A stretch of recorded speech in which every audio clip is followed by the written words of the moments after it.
Welcome back to the Michael Cohen Show on our continued journey to 250,000 subscribers. Now we're under 5,000 shy, so hit the subscribe button, watch, and most importantly, please share it with your friends because there's a lot going on. And there's going to be a lot more over the course of the next 4 years. I want to talk about Trump yesterday, inviting Republican governors to Mar-a-Lago. And I want to start by showing you a clip where Trump is saying that we don't need Canada. Now, keep in mind that Canada sent planes to Los Angeles. Imagine this, during this wildfire, where Trump is critical of everything going on there. Canada sent planes to LA to help with the fires. Play the clip. A lot of them. We don't need Canada for that. We don't need Canada for lumber because we have big forests that we have, not utilized. In some cases, they're protected, which I can take that protection off. And you take down a tree and you grow a better tree. That's, pretty common. But we don't need anything. We don't need their fuel. We don't need their energy. We don't need their oil and gas. We don't need anything that they have. And I said to Trudeau, I said, why are we subsidizing you $200 and $250 billion a year? He said, I really don't know. And I said, well, I don't know either. I said, what would happen to Canada if we didn't? He said, Canada would be obliterated if that happened. I said, then Canada should be a 51st state. Again, I assure you that if Trudeau would man up and would tell us about that conversation, I'm pretty sure it would sound somewhat different than the conversation that Donald Trump is describing. Now, Trump was then asked about if he has already made plans to speak with Putin after the inauguration. Play that clip. A ton of world leaders have called you as well. We understand still no call with Putin. Is that a day one or week one call? No, he wants to meet, and we're setting it up. President Xi, we've had a lot of communication, and we have a lot of meetings set up with a lot of people. Some have come, but I'd rather wait till after the 20th. And when you say meet with Putin or meet with Xi, do you guys want to have some kind of a summit, or are they going to come here? To be determined, but President Putin wants to meet. He's said that even publicly, and we have to get that war over with. That's a bloody mess. Yeah, it is a bloody mess.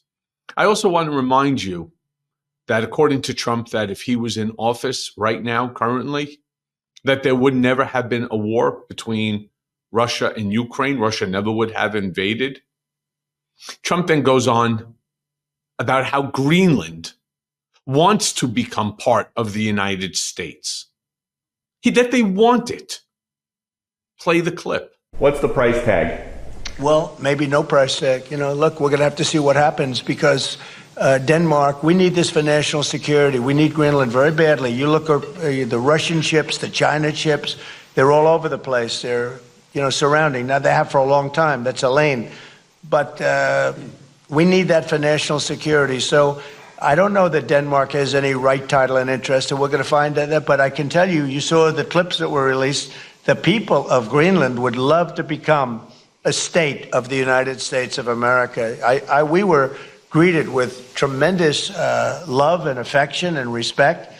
The people would like to be a part of the United States. Now, Denmark maybe doesn't like it, but then we can't be too happy with Denmark, and maybe things have to happen with respect to Denmark having to do with tariffs, because they have to do this, I think, for the free world. We need that to protect the free world. It's very important. Yeah. I actually look forward to hearing a more detailed analysis on why all of a sudden Greenland has become this important strategic. We already have a base that's there. All right. It's not like anything is going to change other than potentially changing the name of it. We already have the base there. By the way, we also have a base in Qatar, right? Why don't we just take Qatar too? I mean, first of all, and while we're taking Qatar, let's just take the QIA, the Qatari Investment Authority. It's worth close to $1 trillion. Let's just use that money, pay off our debt, right? Take over Qatar because we have a base there. None of this makes sense. At least I don't understand it, because when Trump is talking right now, it's in such generality I need to hear the specifics. I need to understand what's the policy position, considering for 249 years the United States has existed. By the way, we're not just existing, we are flourishing.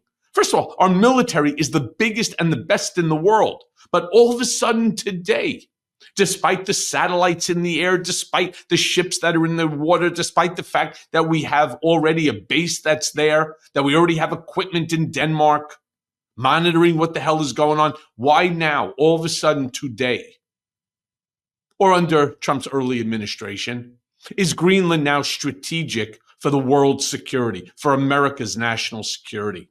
I look forward to reading that policy paper. I really do. Then someone went ahead and they asked Trump, whatever happened to the drones? Play that clip. Story that kind of disappeared very suddenly. Do you have any idea whatever happened to the drones? What happened to drones? Well, you had said that you thought the government knew what was happening with these drones over New Jersey. There were some by Bedminster. I don't know. They're over Bedminster a lot, so I can imagine. I'm going to give you a report on drones about one day into the administration, because I think it's ridiculous that they're not telling you about what's going on with the drones. And it's not only with me. Glenn was telling me today that in Virginia they have drones all over the place, too, and nobody's reporting it. I don't know why they're not. Do you want to say something about that? Just one quick comment, which is we are home to the largest naval base in the world in Quantico, and we house a lot of the SEAL teams and have a huge national security infrastructure. And now for 2 years running, we have had drone incursion over secure airspace, and we still don't know why. And I think that's absolutely unacceptable. And I think President Trump and the new leadership coming in, I think, will work diligently to understand who's behind this and what we do in order to stop the digital surveillance of all of our secure infrastructure. I mean, you do actually have to laugh at all of this.